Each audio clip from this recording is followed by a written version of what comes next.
Hey everybody, welcome back to the vlog. In the last full-length edition of the vlog, we looked at the Great American Bash 87 program. I hope you got a kick out of that. And I thought we could look at some other programs, just a little pile, not a pile of stuff, a pile of programs. And most of them, I think all but one are signed, so that's always fun, a little added attraction.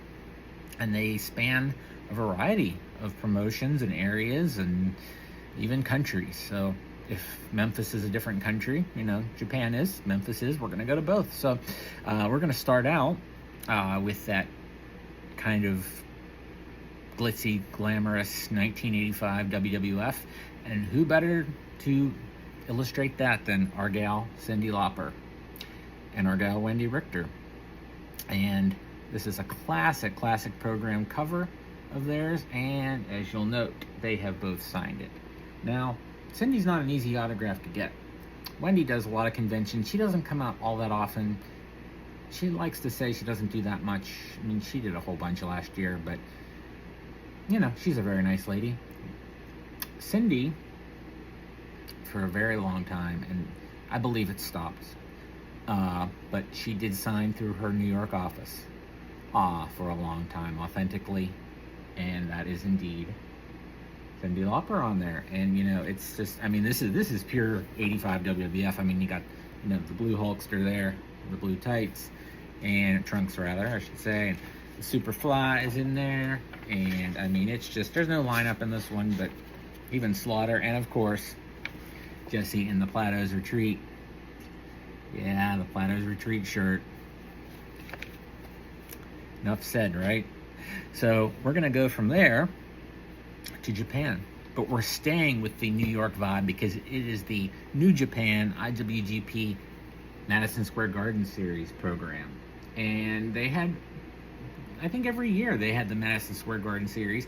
In fact, recently I was listening to the first 3 or 4 episodes of the Demolition podcast, and Uncle Bill Eady, was mentioning that he went over, and he's not on this one, he's on another one that I actually have in the pile that I pulled these from, but I just love the oversized quality of this. And there's, of course, the Madison Square Garden. They really built up Madison Square Garden as being a mecca of wrestling, even in Japan. So I guess it kind of had a romantic feel for them. It still does here, And you got Bugsy McGraw and Strongbow and Gurria and Nikolai with the hair. This is, this is pure WWF versus IWGP right there. And when you open it up, who's there but, the man himself. Vincent J. McMahon right there. There he is. And these programs, they're just a ton of fun. The photography, even then, was great. It's just great stuff. Fujinami. I said we'd be mentioning Fujinami a lot on the vlog. And there is Bugsy McGraw. Sometimes the names, I don't know if you'd call it lost in translation or what, but sometimes the spelling is a little, she says Bugsy McGraw.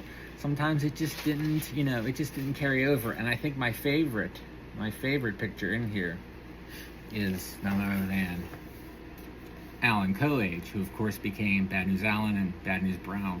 Look at that hair. Look at that hair. So from Japan, we're going to go to another foreign country in Memphis, and that's a terrible joke. I'm going to stop it. It's dumb. I love all the Memphis wrestlers. I don't know why I said it in the first place, but Memphis had some really fun little programs called Slamograms. You have to ask Mark James. He is the master of Memphis memorabilia. He's written books. He's written a ton of books on Memphis.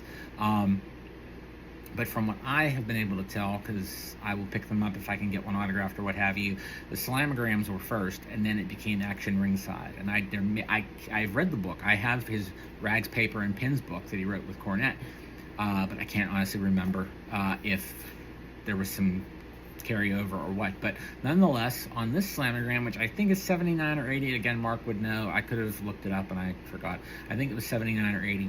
On this one, we have a young, fresh-faced, friendly-looking young man named Jimmy Rougeau. who of course became Jacques Rougeau. And Jacques always he's such a great guy. He always gets a kick out of what I bring. I mean, he always, when I bring something to a signing, he always asks, "Can I take a picture of this?" He posts it wherever. I had a picture of him being interviewed by Gordon in the Atlanta studio. I think it was the Atlanta studios. He loved that, So it's just, it's fun. He's a fun guy. And look, just look at that. He's a baby. It's baby Moni. It's baby All-American boy. And we go in here and we have Gypsy Joe, who of course for a while was making his name as he's since passed away, but was making his name as like the oldest active wrestler. There we have Gypsy Joe and Jackie Fargo. I had the pleasure of meeting both gentlemen. I met many of the Memphis royalty. From Lance Russell and Dave Brown, of course, Lawler, Jackie Fargo. I'm very, very lucky in all of the Memphis people that I've met. All the way to Dundee and those guys. So there we have Tojo Yamamoto, who I didn't get to meet, but I do have his autograph. And here we have a guy, I don't know whatever happened to him. Looks like he has like blonde hair, Randy Savage. I don't know if he became anyone. And there's Dutch Mantell, who never really looked young, and of course, beautiful Bobby Eaton.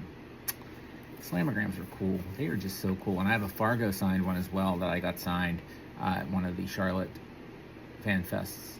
And that one smells like tobacco. It's like or cigarette smoke. It was not stored very well. But yeah, there's that.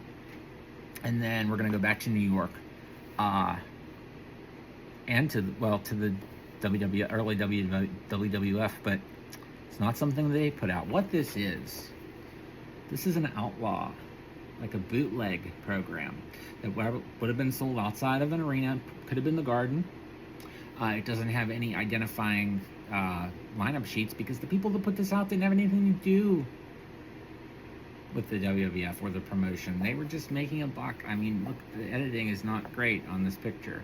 And it's like it says like a special souvenir program. Now when I bought this, it was like $10, and it actually said, I think it said on an Andre the Giant autograph and a Hulk Hogan autograph. Yeah, there's a lot of great autographs on here. A lot of good ones and inside, but Andre and Hulk are not on here. It's Don Morocco written there. We have both Moondogs, Tony Gurria, Larry Sharp, I think are the ones on the front. Very cool backland on the back. That is his signature. So somebody had this at a show. It's too bad they didn't get Andre. I don't know that I would have, well, I can't say that, wouldn't have ended up with it, but I think Rick Martel signed on Hulk, and I think they thought that was Hulk. That looks like Martel, young Martel autograph, and there's the other, that's Spot. Rex was on the cover of the Moondogs. Spot signing on backline. Spot signed a lot for a heel, for being a heel back then. Rex did too. Rex lived to do conventions, Randy Colley, but, you have, who knows what you would have gotten if you had mailed in for this Bruno stuff. Who knows in the photos. Like I said, this is an outlaw thing, and then we have Slaughter, and I think the Slaughter might be personalized. It looks like it's like to Joe or something, but Slaughter did sign it. And, it's just the photography isn't great. There's a cool shot of Slaughter and Patterson in their classic feud, but it's just not, this is a, this is not, it's real autographs, and it's, it's real something you bought outside the arena, but it wasn't anything the promotion got money for. Does that matter now, 40 years later? No. Probably more than 40 years later. And finally, we have one that always causes a stir when I post it anywhere, when I bring it anywhere to get signed. The wrestlers always have something to say about it. Even Foley, who I've hinted at before, is not, he calls himself the world's friendliest wrestler. He's not exactly rude. He's not, I've been meeting the man for 20 some years. He's just not engaged, doesn't engage with fans. Hopefully you've had better luck with him. Hey, I'm not looking to be their friend. I just want my stuff signed. Say thank you. That's all. But regardless, he did like seeing this, as does everyone. The UWF, the Herb Abrams UWF Beach Brawl program from June. I'm sorry. June 9th, 1991. So we'll be hitting the 35th anniversary next year. And there were, I mean, there's some autographs that can no longer be obtained on there anymore. But I missed the boat. I mean, I could have had De Beers on here, Bruno, Ivan Koloff, because they were all part of the show. Albano, I don't think I had it when I may have. I don't know if I had it when Albano was alive, but the other three definitely. And I just didn't start it as a project. Talked about projects in the last vlog until after. But I did get the bees on it. They were Mass Confusion. I got Cactus, Orton, the late Candy Divine, the late Paul Orndorff is on there, Rockin' Robin. Anyone who I've encountered since owning it and was on the show, I've gotten on there, and I cannot remember if, yeah, I did get Don Morocco on there as well. I didn't mention him. There he is, right? And the last one I wanted to mention is actually the last person that I had sign it was none other than Craig DeGeorge, who, of course, we know from the WWF 87, 88, but he did do what was probably his last wrestling announcing gig for Herb Abrams UWF, and he is in here, and I have a photo of when he signed it. Well, right before he signed it, I mean, he had a kick. He got a kick out of seeing it, he's looking through it, as you can see there.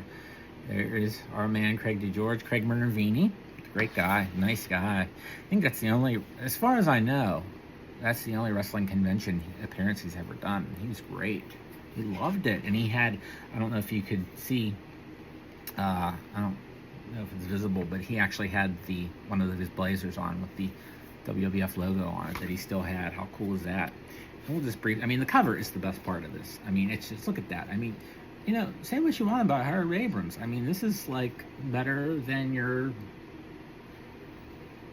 half-assed wrestling program cover. You know, it's color, it's nice, it's artistic, and then you have, you know, just a little ad on the back there. But I mean, you have a lot, and a lot of the matches I don't think ended up happening. I think, in fact, Morocco wasn't even, I don't think he ended up being there. But you can see that a lot of the wrestlers have bios inside. Like I said, Backlund, I just never got him on it. He was another one. There's our ladies match. There's Terry Gordy. I did not get to meet Terry Gordy, so. But there's Bruno and Albano. With, of course, pictures that weren't DeGeorge's, or I saw Craig DeGeorge name listed, and they weren't Herb Abrams to use a lot of these photos, but they're Herb Abrams here.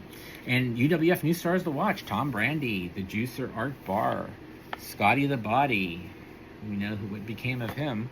The Blackhearts, who of course were, one was David Heath, Gangrel, and Penelope Peacock. I don't know if that was Penelope Paradise from Glow. I don't know who that, well, I don't really know her. Of course, we had the merchandise listed, and I believe, if I'm not mistaken, maybe I am. That might be something else. I thought there was a little blurb about the Herbie cookies, the UWF cookies, but maybe not.